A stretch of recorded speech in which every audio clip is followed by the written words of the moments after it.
हाँ तो दोस्तों, एक बार फिर से हम नई कहानी को लेकर आए हैं, जिसमें से अंग्रेजी कहानियों को हिंदी में बोलेंगे और इसके मदद से आप भी अंग्रेजी बुकों को और अंग्रेजी कहानियों को हिंदी में समझने में सहायता मिलेगी, जिसमें से अंग्रेजी की सुधार किया जा सकता है, जैसे कि आज तक मैंने किया है। तो चलिए एक कहानी को फिर से डाल रहा हूँ। तो कहानी का नाम है सेलेक्टिंग द ट्रेजर। ट्रेजर का अर्थ हो गया खजाना या फिर धन दौलत। तो यहाँ पर है selecting the treasure.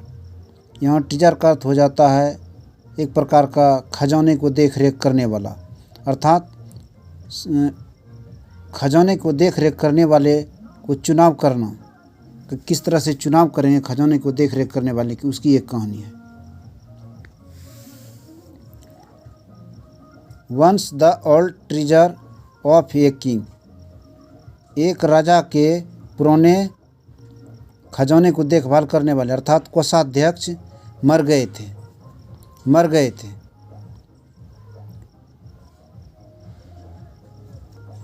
Now the king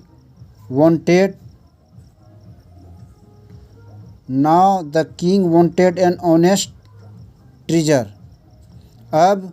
राजा ने चाहा था एक ईमानदार ट्रेजर, खजाने को देख रेख करने वाले अर्थात कोषाध्यक्ष को चुनने के लिए, जिसमें से जो कि to take care of the royal treasury, जो कि देखभाल कर सकते थे राजा के धन दौलत या शाही परिवार के जो धन दौलत है या फिर खजाना है या फिर खजांची है, उसको देखभाल करने के लिए। तभी राजा ने द किंग अनाउंस्ड दैट, राजा ने घोषणा किया कि एनीवन, कोई भी, हु वांटेड, जो चाहता है या फिर जो इस तरह काम कर सकते हैं, टू हैव ए जॉब, इस तरह का जॉब करने के लिए सक्षम है, जो कोई भी चाहते हैं इस काम को करने के लिए, इन द रॉयल पैलेस, राजा के दरबार में, मस्ट प्रेजेंट हिमसेल्फ, उसे अवश्य उपस्थित होना चाहिए, इन द पैलेस, राजा के महल में स्वयं ही अवश्य उपस्थित होना चाहिए, नेक्स्ट डे, अगले दिन आपको राजा के दरबार में उपस्थित होना, जिसमें कि राजा नए कोषाध्यक्ष का चयन करेंगे। द नेक्स्ट मॉर्निंग, अगले ही सुबह या अगले ही दिन, many people gathered in the royal courtyard, अगले ही दिन कई लोग इकट्ठा हो गए राजा के दरबार में या फिर राजा के आंगन में या फिर राजा के दरबार में बहुत सारे लोग इकट्ठे हो गए। दे वेयर मेड टू गो, उन लोगों के लिए बनाया गया था जाने के लिए, थ्रो ए पासेज, एक ही रास्ता उन लोगों के लिए जाने के लिए बनाया गया था, from the courtyard to reach the king's court,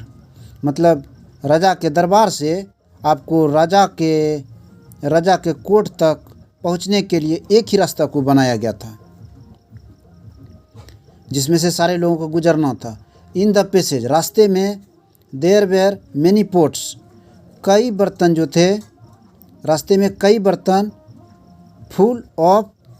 gold coins and James, कई बर्तन जो थे सोने के सिक्के एंड रत्न आभूषणों से भरे पड़े थे। व्हेन, जब, everyone had reached the court, जब हर कोई पहुंच चुके थे कोर्ट में, जब सारे लोग पहुंच चुके कोर्ट, तभी द किंग ऑर्डर, राजा ने ऑर्डर दिया सभी को, ऑल ऑफ यू, तुम में से सभी, मस्ट डांस, तुम में से सभी को डांस करते रहना चाहिए या फिर करते रहना होगा, till I ask you to stop, जब तक कि मैं आपको कहूँ ना रुकने के लिए, जब तक आपको कहा ना जाए कि आप रुक जाइए, तब तक आप लोगों को डांस करते रहना है। यही तरह का राजा ने ऑर्डर दिया सभी लोगों को। चलिए आगे देखते हैं। सो इसलिए ऑल ऑफ देम, उनमें से सभी ने स्टार्टेड डांसिंग, स्टार्ट कर दिया डांस करना। उनमें से सभी ने डांस करना स्टार्ट कर दिया। On the beats of the drums, वो जो ड्रम था जिसको हम लोग पीटते हैं, वो जो आवाज़ आती है बहुत ज़्यादातर, जिसको डंके कहते हैं, डंका बोलते हैं, ड्रम्स के चोट पर उन लोगों सभी ने डांस करना शुरू कर दिया। बट लेकिन एज सुन एज, जैसे ही दे बिगन, जैसे ही उन लोगों ने शुरू किया डांस करना उन लोगों ने शुरू किया, James and gold coins fail, जैसे उन लोगों ने डांस करना शुरू किया, रत्न आभूषण और सोने के सिक्के गिर गए, नीचे गिर गए। फ्रॉम देयर पॉकेट्स, उन लोगों के पॉकेट से सोने के सिक्के, आभूषण, रत्न सभी गिरने लगे या गिर गए। विच एवरीवन, जिसको कि जिस सोने के सिक्के आभूषण को हेड पिक्ड, जिसको उठा लिए थे, जिनको सोने के सिक्के आभूषण को उठा लिए थे, from the pots in the dark passage, मतलब बर्तन जो सोने और आभूषणों से भरे पड़े थे, उसी से उन लोगों ने उठाकर पैकेट में कर लिए थे, जो कि अंधेरे के रास्ते में था, अंधेरा था वहाँ पे रास्ते में था, उसी से उन लोगों ने सोने के सिक्के सभी जो रत्न आभूषण थे सारे उठाकर अपने पैकेट में कर लिए थे।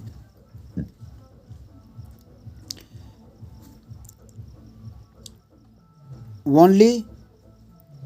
ए यंग मैन्स डांस, सिर्फ एक व्यक्ति, एक नौजवान लड़का का डांस ही did not bear any such things, सिर्फ एक नौजवान के डांस ने नहीं सह सकते थे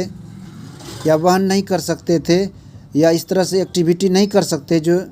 एनी सच थिंग, जो इससे पहले जो घटना घटी थी कि सारे लोगों ने जो पैकेट में सोने सिक्के सब रखे थे वो गिर रहे थे, इन्हीं व्यक्ति का एक डांस था जो कि पैसे या सोने के सिक्के नहीं गिर रहे थे इनके पैकेट से, अर्थात उसने रास्ते में सोने के सिक्के वगैरह नहीं चुराए होंगे। द थिंग सेड, तभी राजा ने कहा, गार्ड्स, सैनिकों, गिव 10 व्हिप प्लेसेस, दो 10 विप्लेस, विप्लेस मतलब क्या, चाबुक, वो जो घोड़े को मारते हैं ना, वो घोड़े को मारने के लिए विप्लेस होता है चाबुक, उसी विप्लेस को 10 चाबुक देने के लिए कहा गया। To all of these dishonest people, इन सभी बेईमान लोगों के, ये जो सभी बेईमान लोग हैं उनमें से सभी को 10 चाबुक मारिए। Only this man is fit, सिर्फ यही एक लड़का है जो फिट है, टू बी माई ट्रीजर, होने के लिए, माई कोषाध्यक्ष, मेरे कोषाध्यक्ष होने के लिए सिर्फ एक ही लड़का फिट है। For he is a honest, कारण कि चूँकि वो जो है एक ऑनेस्ट है। हाँ, तो इस तरह से आखिर राजा ने एक सही कोषाध्यक्ष या फिर सचिव को जानिए या फिर धन दौलत को देखभाल करने के लिए जो राजा ने सोचा था उसका चयन कर लिया और उसको कोषाध्यक्ष के पद पर रख लिया। तो हेलो दोस्तों, इस कहानी के माध्यम से सीखें, फिर अगले ही वीडियो कुछ दिन में जारी होंगे। इस तरह से आपको हर बार आती रहेंगी वीडियो, और इस वीडियो को लाइक और सब्सक्राइब करना कोशिश कीजिए।